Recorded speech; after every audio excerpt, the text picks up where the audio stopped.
Welcome to the Jimmy Hester Podcast. Welcome to This is Dirt Under Nails Gospel. Boots on the ground, voice from the gravel. No filters, no fame, just fire and scars. Speaking so from life's real wars. We don't preach, we bleed. We don't pose, we need spirit in the smoke, truth in the bone.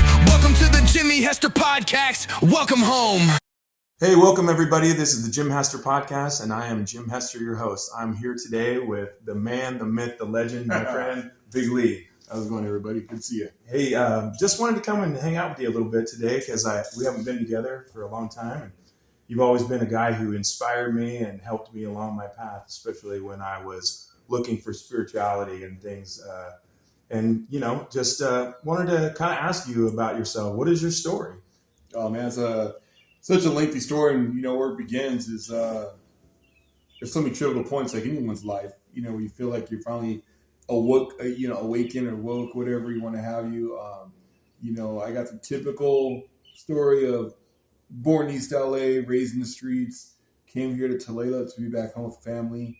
But even then, my story kind of every season evolves and changes. Like it's kind of like a rebirth every new year is something new where my story begins. And how it sits today, I just kind of sit quiet and peaceful and just do art. But again, like you say, with the spirituality, I think it's something that in a lot of ways, like most people say, typical, saved my life. In a lot of ways, it's something that like it's not that I found, it found me. And it's always just carried me. So it's something that like, it's like eating at a good restaurant. You're going to recommend it to people because it's good. Yeah. So why would you not share it? That's just kind of being selfish in my opinion. So I hear you. That's just kind of how I live my life and how my walk is. And it seems to work so far. Well, one of the things that I always admired is like that, you were very accepting of people and very helpful. Like the very first time I remember meeting you was actually over at Chuck's at the lodge. And when I walked around the corner, I had a preconceived notion. I apologized, but I was like, dang, this guy's huge.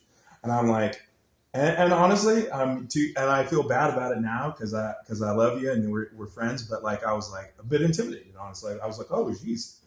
And it was the farthest thing from the truth. When we crawled into the lodge, you were the guy who checked on me. Hey, are you doing okay? Is this your first time? Really, really took care of me. And that really spoke to my heart, Yeah.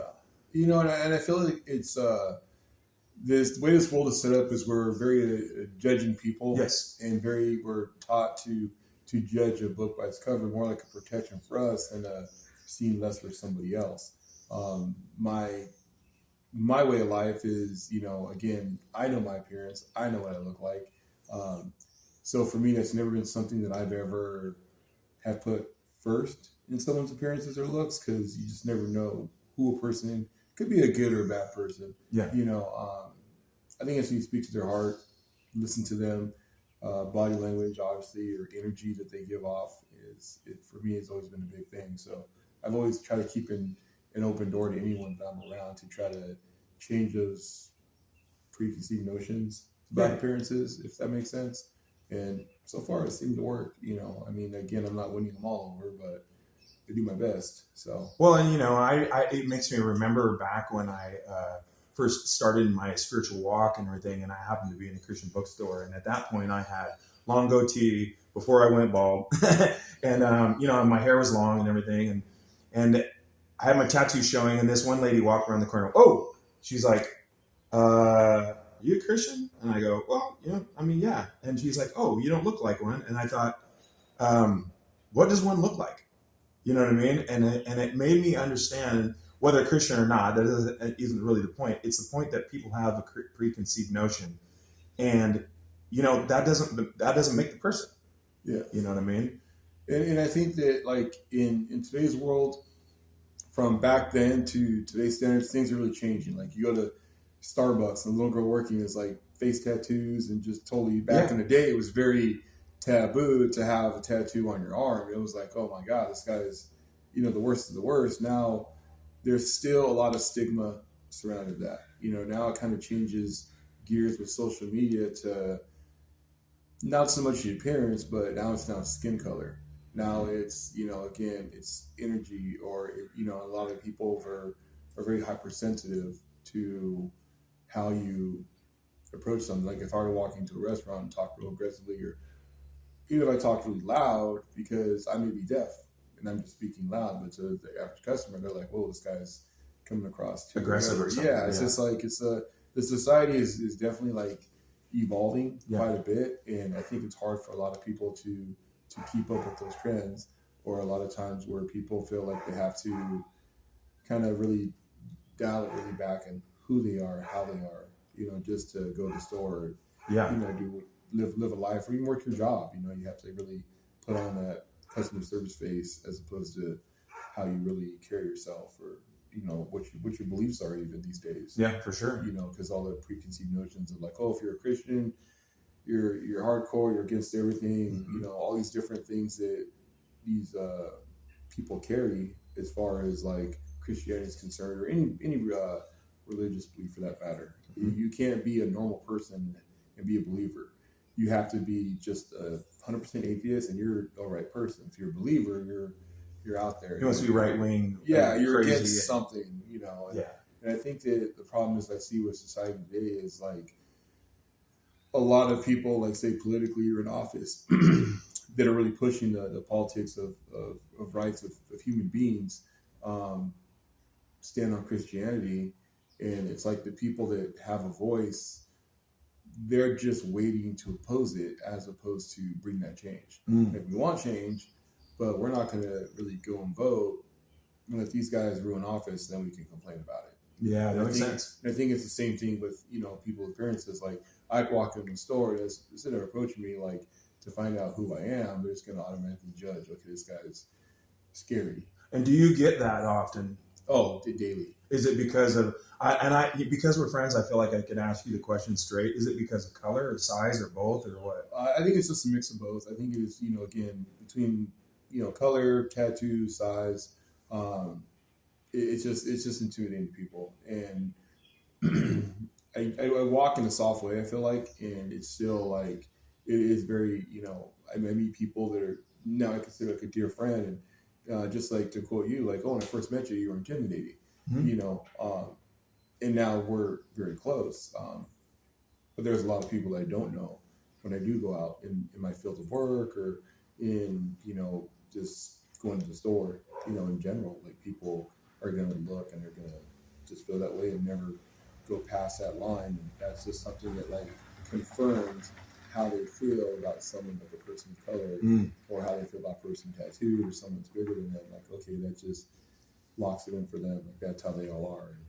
And, And I think some of that comes from people being taught to think in a certain way. And when I say that, like society or their parents or things like that, maybe naturally we feel some kind of way because, oh, this guy's bigger than me or whatever. But at the end of the day, one of the things that I remember when I was growing up I grew up in Idaho, but then also went down to Arkansas during the winter. My dad would haul logs in the summer in Idaho, and then we would go down there and plant trees.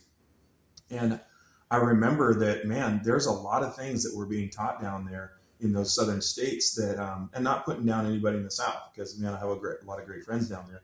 But I realized, I was like, wow, this is these kind of different thought processes are taught, because in a young age, we don't think like that. You know what I mean? It's just Lee and Jimmy. You know what I mean? But then as we get older, these influences, I think, have a big impact on people. Yes, very much so. Yeah, and I think that, and again, with social media, you can kind of brand whatever you want, and, kind of think something up and go down the rabbit hole to just find that confirmation. Like, there are people who think like me. There is a following for that. So I must be right. I must be right on track on how I feel about this type of culture, or belief system, or person. Like, they are wrong. I am right. And that's what I hope to accomplish with this podcast, to be able to explore other people's lives, our cultures, experiences, traditions, and talking to great people like you, so that people out there who listen to this can get a different viewpoint, so that maybe, just maybe, they can change in the way that they are. Because I remember, again, growing up, there was a brother of mine named Eric. Eric was mixed black and white, and unfortunately, I just, I remember hearing as a young kid, we just all played together. But as we got older, because of those things that were taught to some of the kids, they would say, end this or whatever and everything. And I'm like, wait a second, man, why would you say that? Mm-hmm. Oh, well, what about, and I would say, what about Eric? Oh, he's different. No, he's not different. You know him. Yeah. And so once you get to know people, I think it breaks down walls and allows us to see people for who they truly are. Mm-hmm. Yeah. And I think that's the thing is like we're taught that like you said, like, oh, that he's different, that's okay. And I think a lot of times we're very black and white with a lot of things, but we often give an exception to the rule when it benefits us, not benefits the party. True. And that's something that, like, again, piggyback what you said, like, well, Eric's our friend, he's a benefit to our circle, so he's the exception. Anyone outside of Eric's circle, like maybe his brothers or sisters will not be okay because we're not okay with them, but they're not the fifth player on our basketball team or something like that. And I think that it's a very servant society where, like, again, we can say, like, I don't like people of color, but I'll cheer for, the ones in the Seahawks because that's my team. Yeah. But I don't want someone like that living next door to me or working with them or dating my daughter or dating my son. I think that's a very twisted scope on how we can be very black and white, but then how we could have a gray area of things as well. Yeah. Like, how really serious are you about that? Kind of, to me, like, it really dilutes whatever your belief system is because there's a lot of holes in it, so to speak. Yeah, and it's something that really has bothered me for years because I feel like if we cut a certain type of people out because of our lives because of what we preconceive about them, then what if one day this is a person who could have helped you understand something, helped you needed a kidney, and this person was willing to help you, but because we've cut them off, we don't get the benefit of having a great friend in my life, yes. Or for whatever reason, Yeah. And I don't mean just as a benefit, like, because you had mentioned benefit. I just mean that, well, to me, you're a benefit to my life because you're a great person. Every single morning, I look up, pretty much every single morning, I go, what does Big Lee have to say on Facebook? What kind of inspiring quote are you going to put? And how about the times when you have talked to me right before I was going in for hip surgery and encouragement? Mm-hmm. And I didn't have any other person doing that. Well, I mean, I had people, don't get me wrong, but your voice is big in my life. And if I cut you out because of the color of skin or the size of who you are, like, I've just lost out. Yeah. You know what I mean? And I think it's tough for, us as people, by today's standards, it's very easy to get rid of something and constantly, like, again, rebuild or, revamp. Like, I can change my look every year. And a lot of parts of society is so accepting of that, that I can kind of, again, just leave this group, go this group, and they're never going to question it. What's my background? What's my past? It's like moving to a new town, being the new kid, I can reinvent who I was. Sure. I may be a nerd at this school, but I come to this school and I'm the cool guy. Yep. And I think with society, it gives us those opportunities to say mess up that way, mm-hmm. but not have accountability for that. And that's the thing is, like, what a lot of people don't know that word or practice that word of having accountability. Like, it's like clean up the wreckage of your past kind of deal. Yeah. And I think that we're so easy to light that match, walk away, because there's no who's going to come after me about it. Yeah.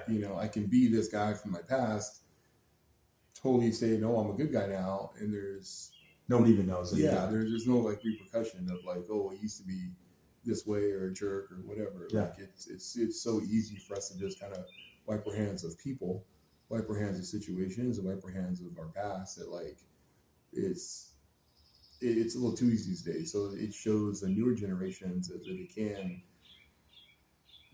can be that way. They can't constantly change, which is, it's good to have those freedoms. Sure. But it's also better to have a little bit of accountability and working through a process of getting better instead of just walking away from what I was in the past. For example, when I came into Seattle moving away from drugs and alcohol for me was the reason I came over here. You know what I'm saying? And to just put that in the past wouldn't have been well, because those things don't go away; they go underground, and then they pop out at inopportune times. So that if I'm hearing you right, but just using myself for an example, it's better if I'm able to continually work on myself in that area, so that way I can be accountable to, hey, I'm not going to slip up, or I'm not going to try to help out in the community and then be a bad example, because like, okay, he's doing this, but now he's over here messing up, Yeah, and I think that a lot of times, like, an example is like sobriety is, they say like working those steps, Yeah. and clean up the wreckage of your past, or I think it's what, the fourth step, or something like that. Again, but I think that people are very clever with their words, and I think we find a way where it's not a lie, but we know we're not telling the truth. Turn it all to Yeah, I've definitely done that. I and mean, just to be honest. Yeah, and we're again, I think that nowadays people are just so like, you really have to be black and white with your questions, and it's not about what you heard; it's what did I say. Yes. And I have an example of a friend that he was a kid. His mom told him, clean your room before you go to play. If not, I'm gonna tell your dad. He sits in his room for a couple minutes, comes back out, says, okay, I'm gonna go play. She's like, did you clean your room? He says, yeah, it should be clean. Goes to play. It should be. That night, Dad's like, you said you lied to your mom. He goes, no, I didn't lie. I agree with her. I said it should be clean. I didn't say it was clean. And I think a lot of times that's what is such a demise to relationships, friendships, marriages, so on and so forth, is we find ways to circumvent a very direct question. Yeah, true. Like, oh, it should be clean. Or yes, I should do that. Or I'll change.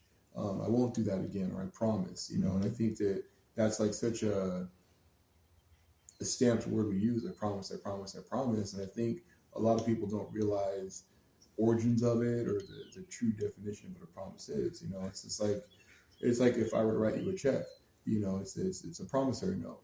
I don't have the money, but I'm telling you, hey, this is a piece of paper guaranteed that I do have the money. You'll get it eventually. But, yes. And I think that a lot of people will put 5 promises that are guaranteed on top of one that's just like, they know it's a lie. Like, I promise you, I'll always be a man. You can probably, you would probably guarantee that that's just going to be a thing. Yeah. But then I could be like, well, once I have you locked in to those promises, then I could be like, oh, I'm going to give you $1 million. But you're like, well, he's always came through the other ones. This one's going to come through. And I think a lot of people hold fast to that in relationships or partnerships. And I think that's what, like, when that promise doesn't become fulfilled, I'm living my life. Now you're actually building like almost like a callus, and you become very jaded to not just to me, but to people. Like, you're just like the rest of them. It's constant letdowns one after another. And I think there's not a lot of people trying to like rebuild that, or kind of break those walls down, so to speak. They just kind of like accept it, like, well, this is how I am. And again, you see, like you said, like Facebook posts, like, a lot of women today, like, oh, I'm a fierce woman, strong, and this and that. And a lot of guys, like, I come up from the mud, or self-made, and this and that. It's because they're in a back way saying, hey, I was burned.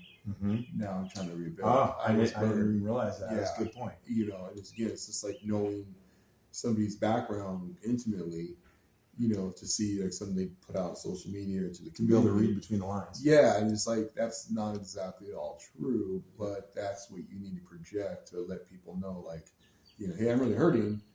I don't want you to know. So instead, if someone gets too close, my defense mechanism is to be like, put up a wall. Oh yeah, I'm self-empowered. I'm self-built. I'm good. I'm strong. I want to be single. I want to be this. I want to be that. Like, nobody wants that. But when they say that, it's they're saying something, but they're meaning the exact opposite. Well, I don't know.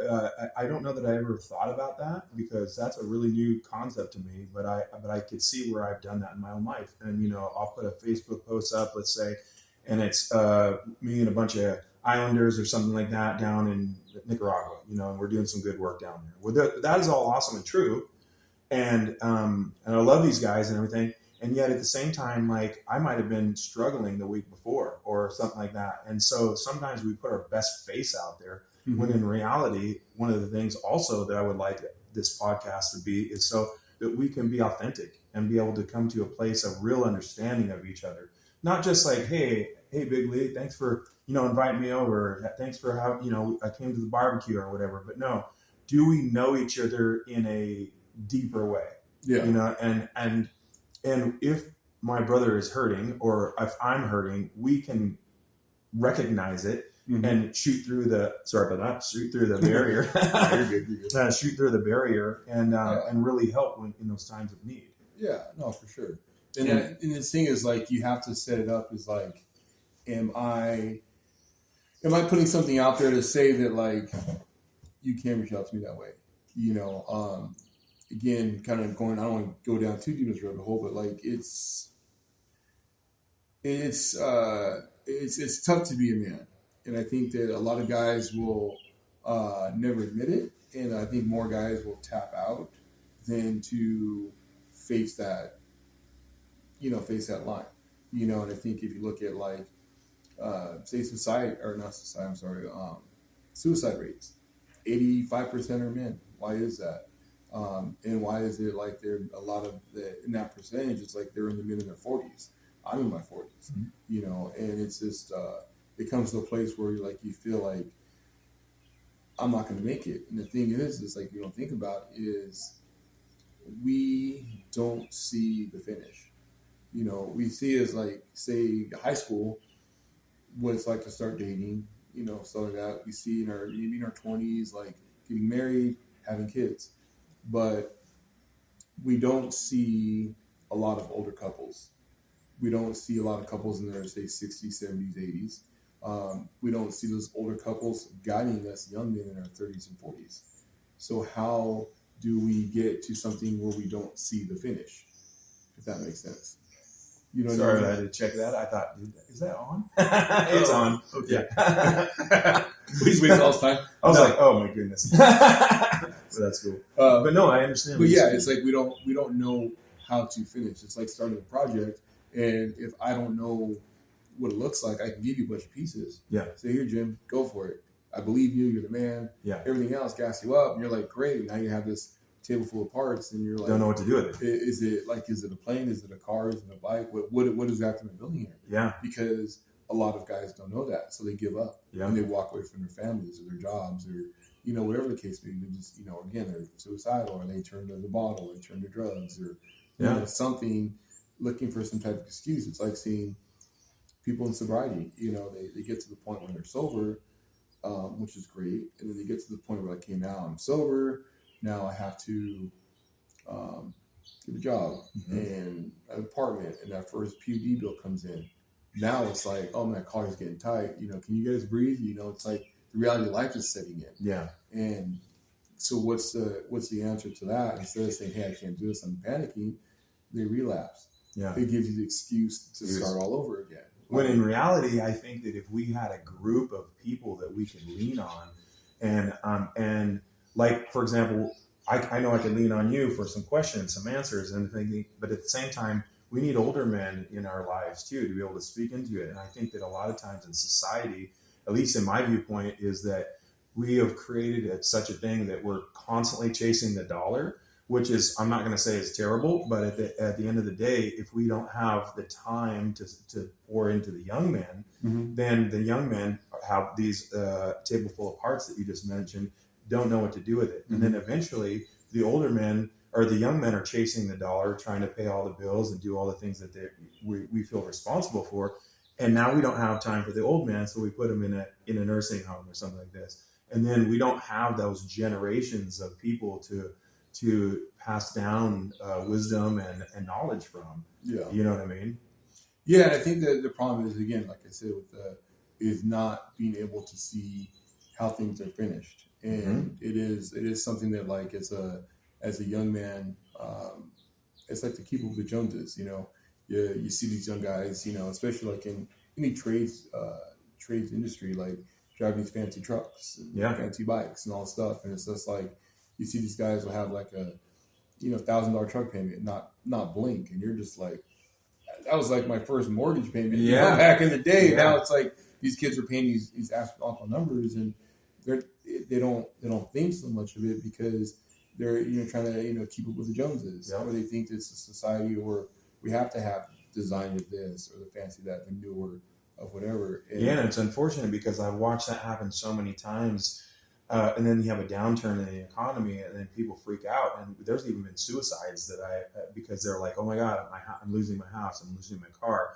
And while these things are scary and they're terrible, they're not the end of the world. Mm-hmm. There's going to be an outcome, but if we could have taught them first that, hey, set your money aside, do this a little differently, and look at the big picture, like you said at the end of the story.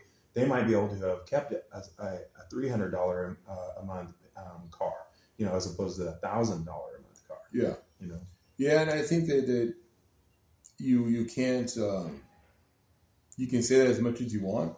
It always sounds good, but you have to learn for yourself. But they know better. Yeah, I had to. They know better. Yeah. They always do.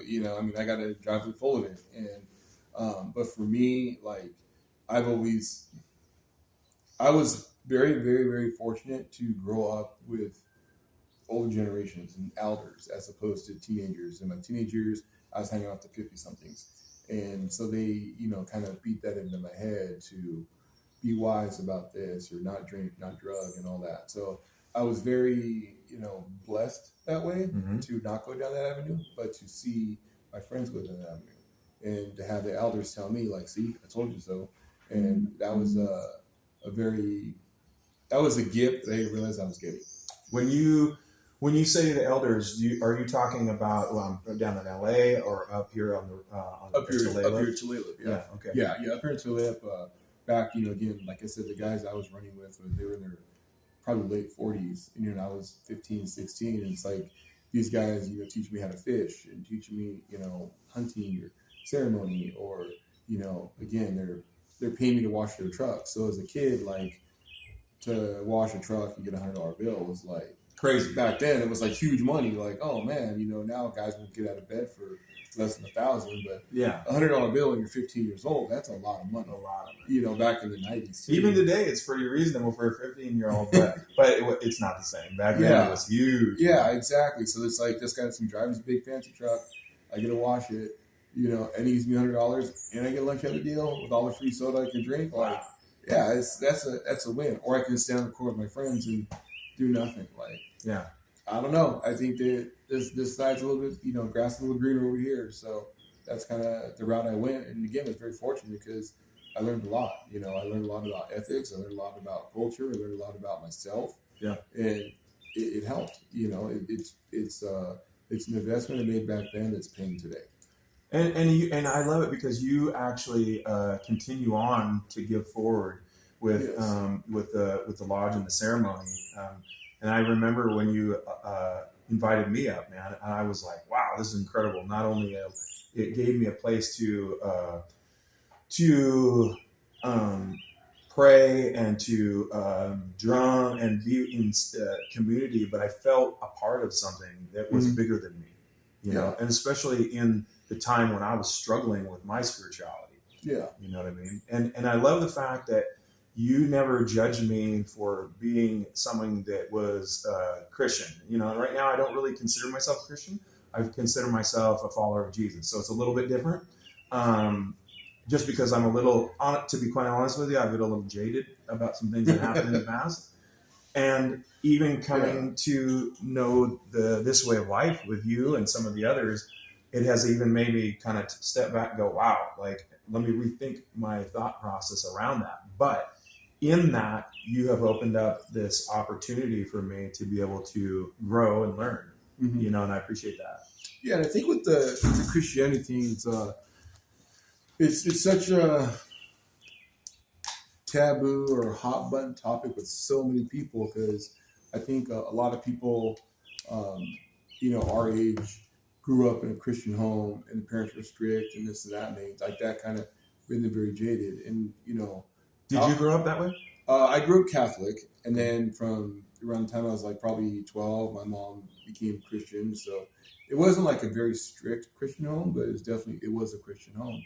But my mom also understood the importance of culture and the importance of like what the lodge and all that type of ceremony does for me. So she really drove that point home.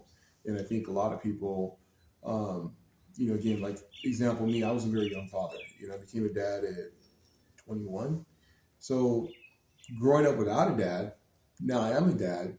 How are you supposed to be something you don't know what it is? Like, I had what the examples of what was on, you know, on TV, but that wasn't my reality. Yes. So now here I am, this young man with a baby, you know, and a girlfriend that I got to support. You know, back then I was making like $10.50 an hour, which was good money in the 90s or 2000, whatever, but it wasn't a lot of money. You know, so here this kid's raising a baby that we don't know what we're doing.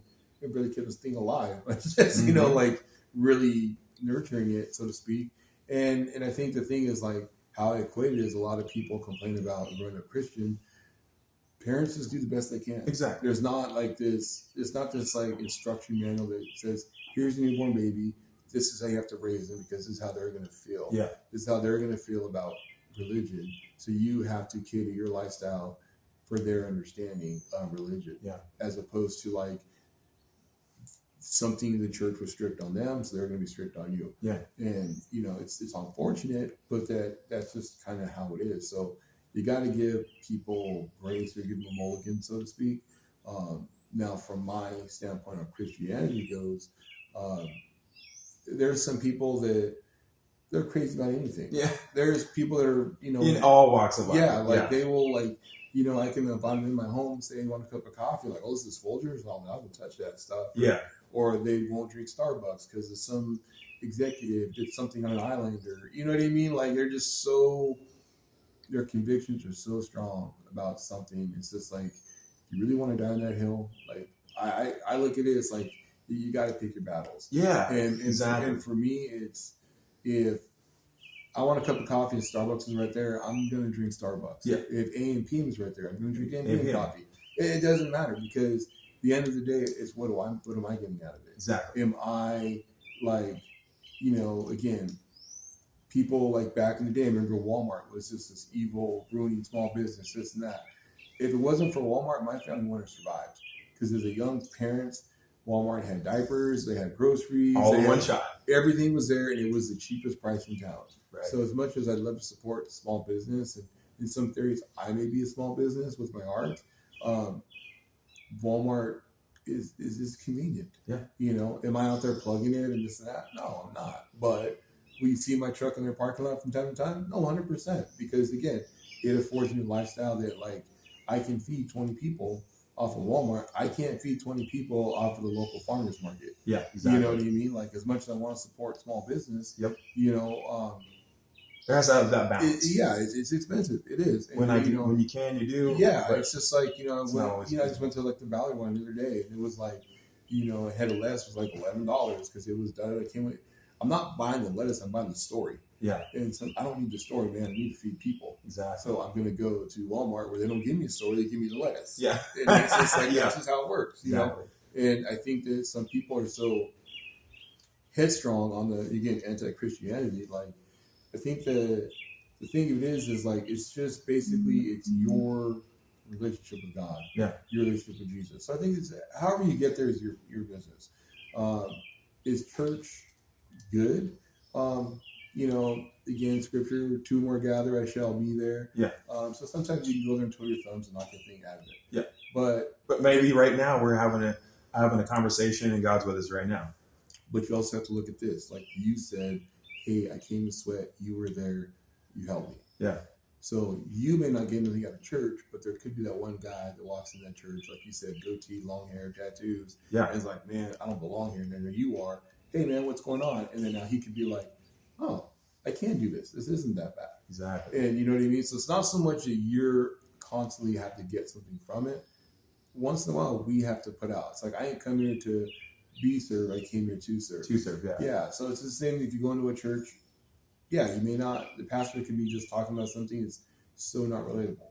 But it could be that guy you meet in the parking lot. Yeah, and the beautiful thing, there's options everywhere. Exactly. You know what I'm saying? And, yeah. And one of the things that you said earlier was about how sometimes people are super locked on to there's only one way to do things. And I remember listening to a conversation, or actually he was talking directly to me. It was my buddy Navajo Joe, and he said there was somebody who came in from a different tribe, and they wanted to do something in a way that they did it.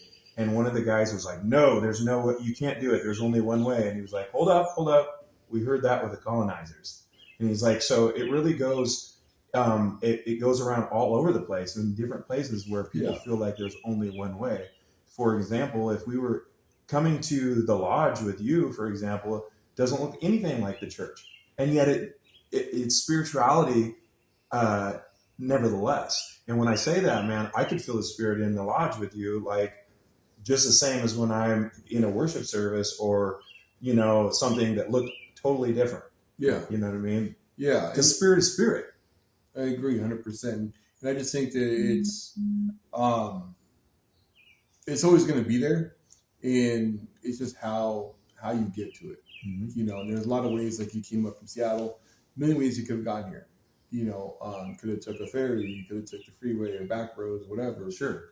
But you ended up here. And I think that's the thing that people seem to look past is it's not how you get to God, it's that you get there. Yeah, exactly. And I think that's the biggest thing that is, I guess, the most important thing. And I think that's the thing that's supposed to overlook, because a lot of times people will complain about, like, oh, the church is crazy, or they da. Well, just because the church may be crazy, means you have to be crazy. Just do what you see on TV doesn't mean you have to be that person. Exactly. Like, I don't understand to say, like, if I like a certain football team, I don't have to, engulf my life in it. I can just, hey, I like that team. I like their colors. Or the name sounds cool. That doesn't mean I got to paint on the side of my truck and wear jerseys and this and that. I think that's the conception people have of Christianity or churches is like, I don't want to go there because I'm hooked and this and that. I got to do all these different things and I got to be crazy and be against. Like, I've yet to see a church that says that's a requirement to go there. Yeah, exactly. I've seen churches that are a little out there, for sure. But I've never seen ones that say if you don't do this, you're gonna burn in hell because you don't believe in this, you don't do that. Like, well, I've seen a couple of those, and I've seen some, and I'm like, ooh, that's not the way I believe, and I'm not going to support that because I feel like it's exclusivity instead of inclusivity. And if not that I'm trying to major on Christianity by any means in what our conversation, but like if we're going down that route, if Jesus died for everyone, he died for everyone. You know what I mean? And it doesn't mean like because you have a slightly different viewpoint on something, or you worship in a different way, or you drum and sing and sweat, that somehow now you're doomed to hell. That's just not the reality of it. You know what I'm saying?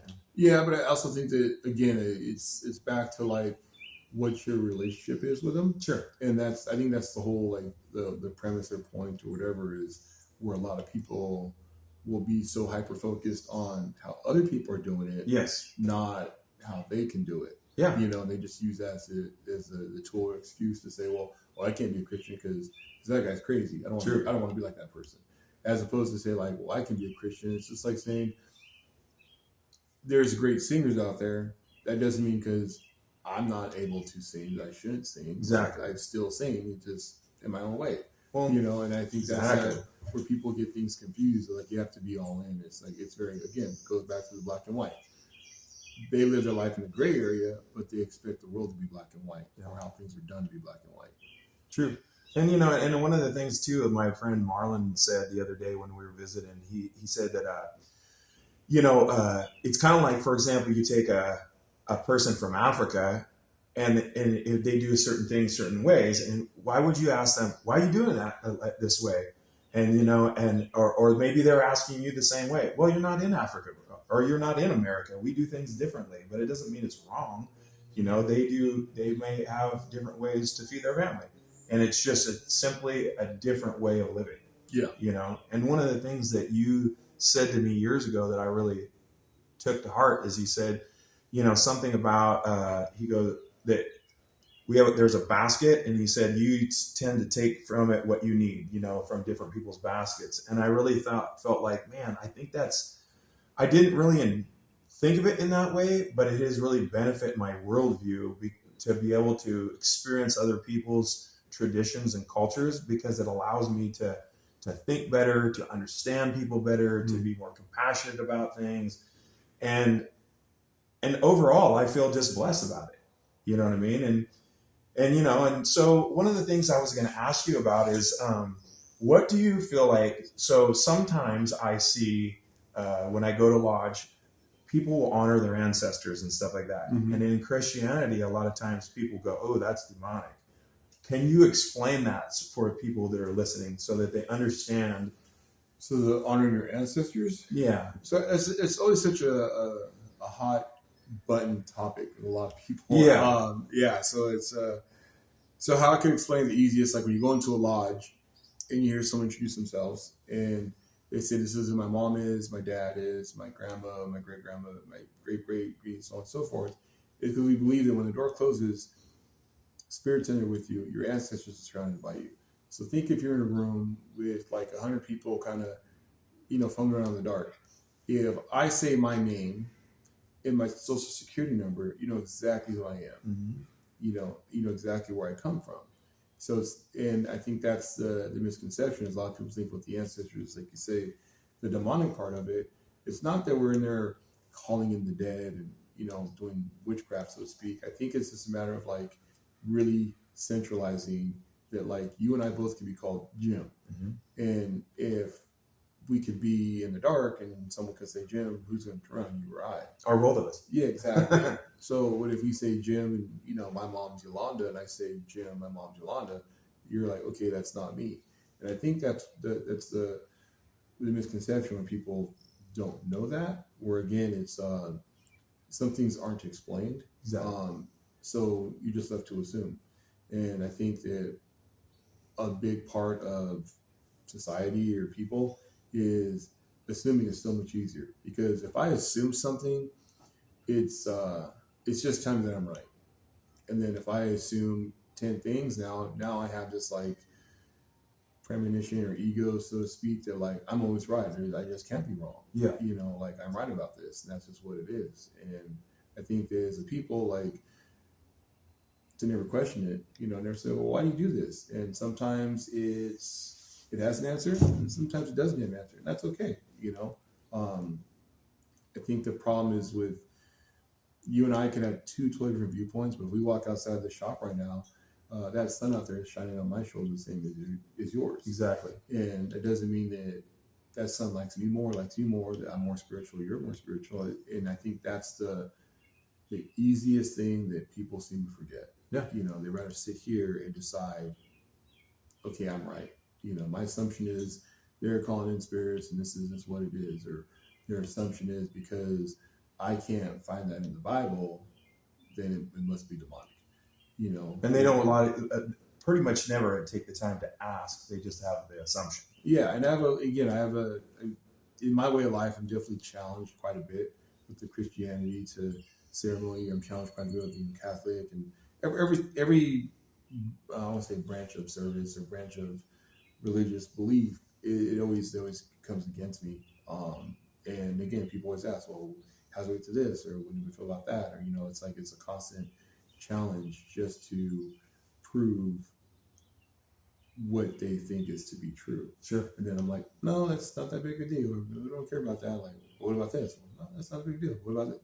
No, I don't care about that either. Yeah. And it's just like, like they constantly, nitpick to find something, find that little, it's kind of like they're trying to like buy a used car and you're kicking the tires, Yes, exactly. Yeah, and it's just kind of like, at what point you're just going to accept it like that's just how it is, and that's okay, but people don't want that. They just don't. Yeah. And it's sad that that's how our so again, going back to society is or people are, but that's the truth is they don't want the good. Yeah. They want the challenge of something, they want the bad of something. And I would assume that you have challenges on both sides, both from the church and also from your native.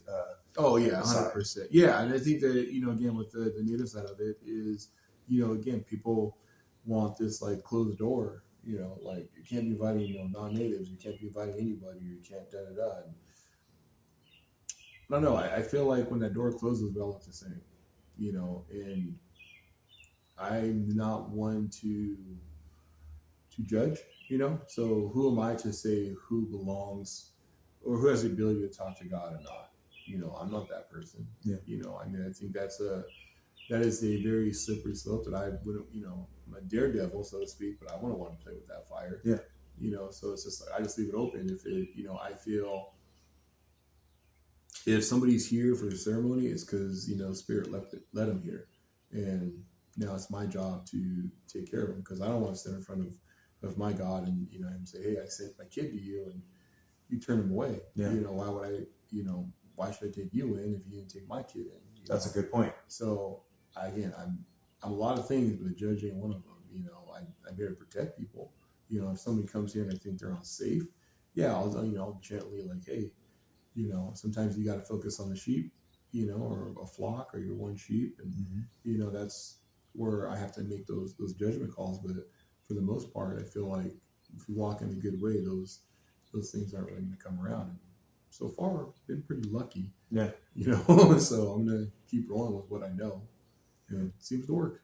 Yeah, and I've always appreciated coming up and always being invited in and everything. And like you said, I felt like I was led by the Spirit to come up here because, as I mentioned before, just having to struggle, serving in the church for a long time. And I'm not like knocking churches by any means, although I had one church that for a lot of years I got jaded, and I looked at every church like that. And I looked at every pastor like that. But I'm like, now years past that, I'm like, that's not every church, that's not every pastor, but that was that situation.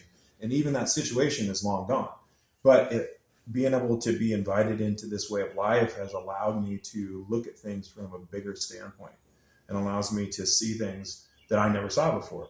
And it really has blessed me in a lot of ways. So I'm super grateful for that, and just, understanding that everybody is trying to do the best that they can with what they have. We all want to raise our kids good. We all want to be in good health. We all want to, for the most part, we want to be good to each other, or at least wise in that lodge, and so that's the experience that I have gained from it, and I appreciate that. Oh, my passion, man, it's got so many folds to it, I think for me, like, with art is like adding color. It's like giving something new life. And I think that a lot of times is, again, we throw a lot of things away. We throw things away that we don't see serve us. So I think by putting color to something, it kind of gives a new life. It gives a new perspective. Sometimes just a picture can bring something out of a person that they didn't know they had. I like that. It could bring up a memory. It could bring up a good feeling, so to speak.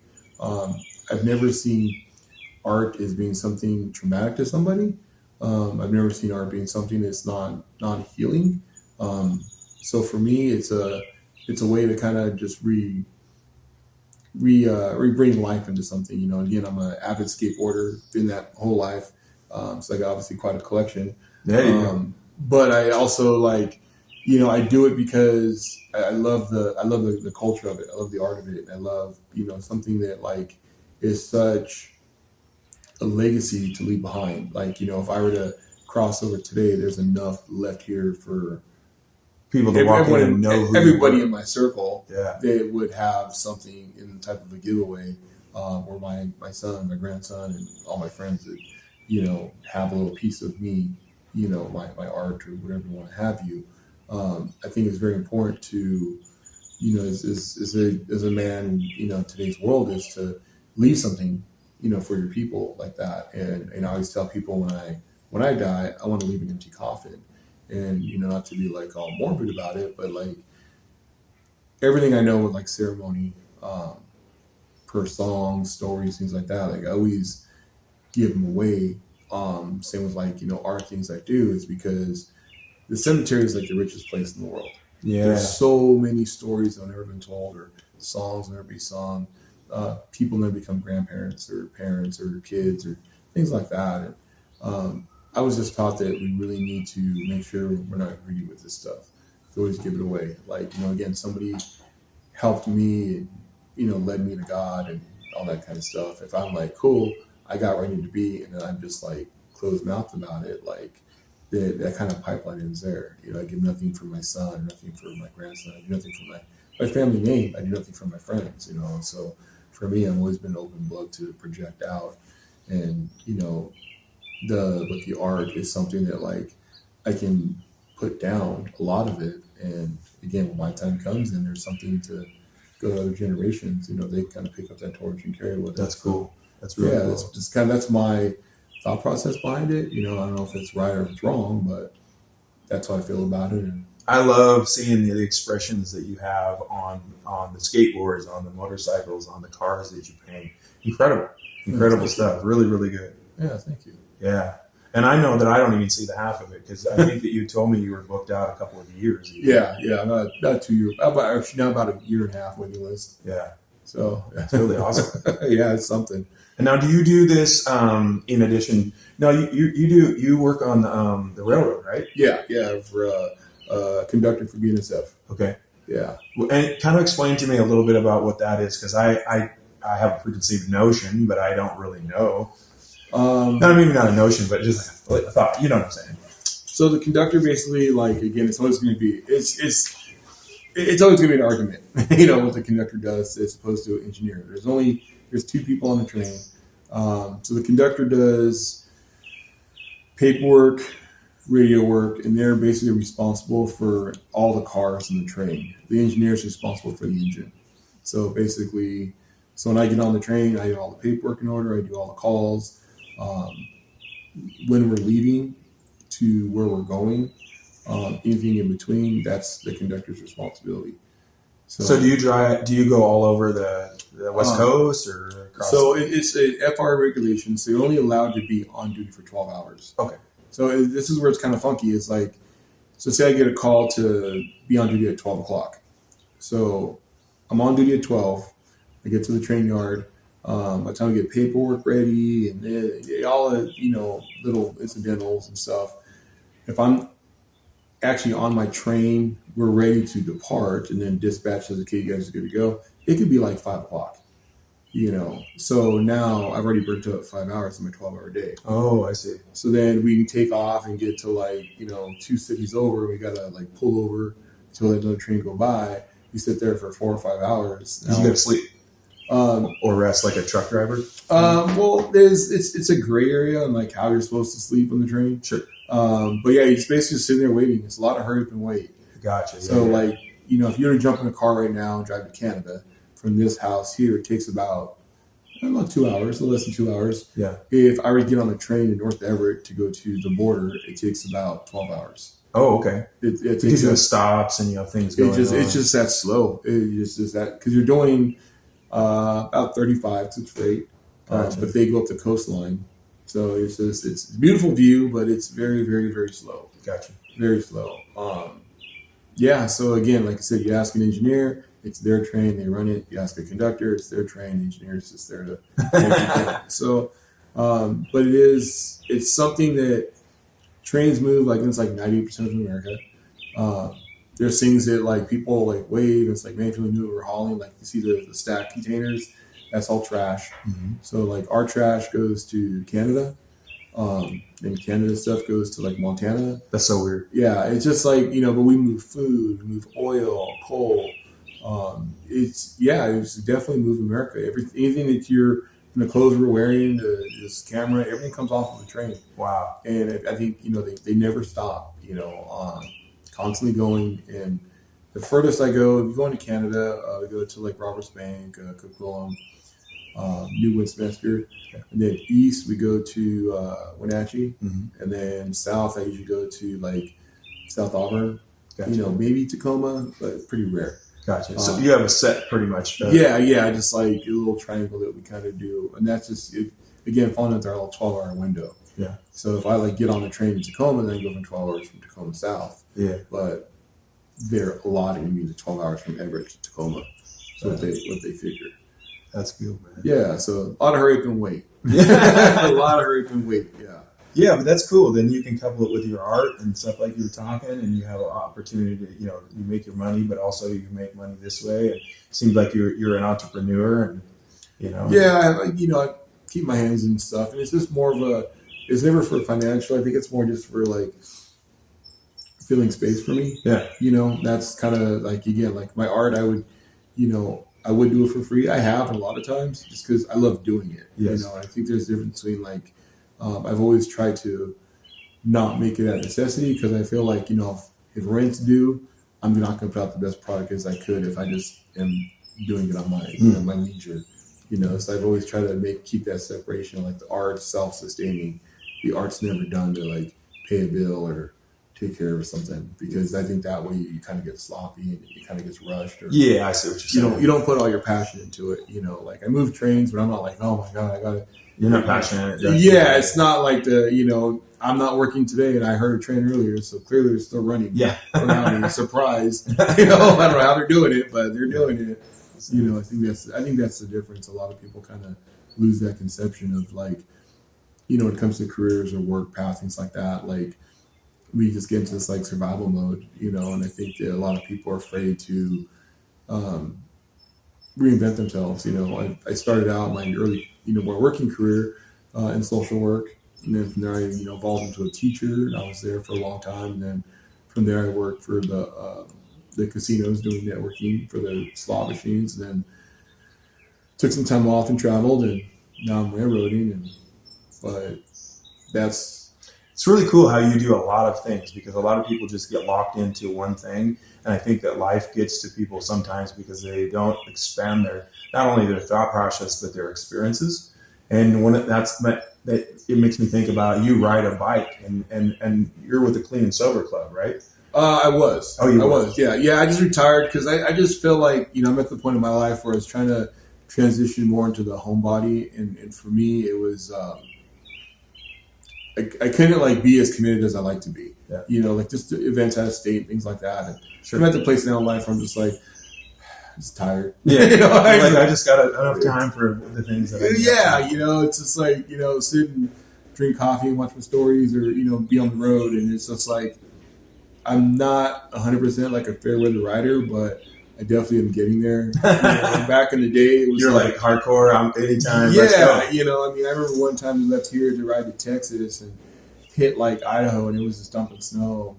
Rode through Idaho, complete snow, through Montana, through Wyoming. Oh my goodness! It just snowed. You had to get your feet down. It was just cars are honking at you. Like, it was just we're like, yeah, we did it. Yeah. Now it's like, no, I don't got nothing to prove. I'm good. I don't know. I'd rather drive the car just in case. I rode with some friends, grabbed dinner, and it's just like, it was fun to ride out to dinner, but it was such a miserable ride home because my stomach is so full, and I'm just like, on to relax, and it's just like, you got to be up. Yeah, I'm just like, man, am I that guy? Like, this is where I'm at in life. Like, I don't need two fools to ride, so yeah. So I just, like I said, I'll never, I have, I think, like 10 bikes now, 11 bikes, and I won't give it up for sure, but I want to make sure that, like, pass the torch to someone that's like fresh and sure their heart's 100% in it, because it's not that my heart's not in it. It was just different season in your life. Yeah, I just couldn't get what I expected, and you get it. It's like, it is a season, and sometimes there's good and there's bad.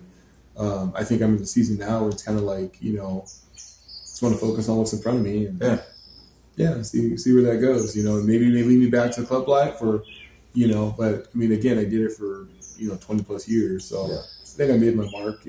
Built awesome relationships, and, sure. There's not a place I can't go or people I don't know and all that. So that's good. But for right now, it's kind of like, they want to focus on the cars for a little bit, and I got lots of projects going, and on top of paint work. So I'll just kind of see where I'm needed. So.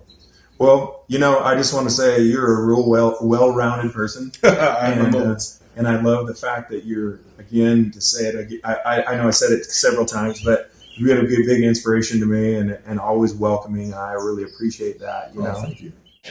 All right. Well, thank you so much for coming on and spending a little bit of time sharing part of your life. Is there anything else that you would like to share with the people before we end today? Oh man, just really thank you for the opportunity to get together, have this conversation, just talk about topics, and hopefully this is something that like gets anybody's gears turning, think a little about some stuff that was said here today.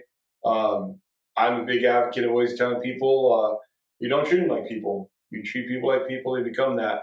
And I think we're a little better than that. And I think with opportunities like this, it gives us a chance to see that, see more of our humanness. Yeah. And also remember that we are human. We're going to make mistakes, and reach one, teach one, clean house, serve God, help others. And Heck yeah. that's what it's all about. Right on, brother. Thanks. All right. Thanks for having me. Appreciate it. Thank you, bud. Welcome home.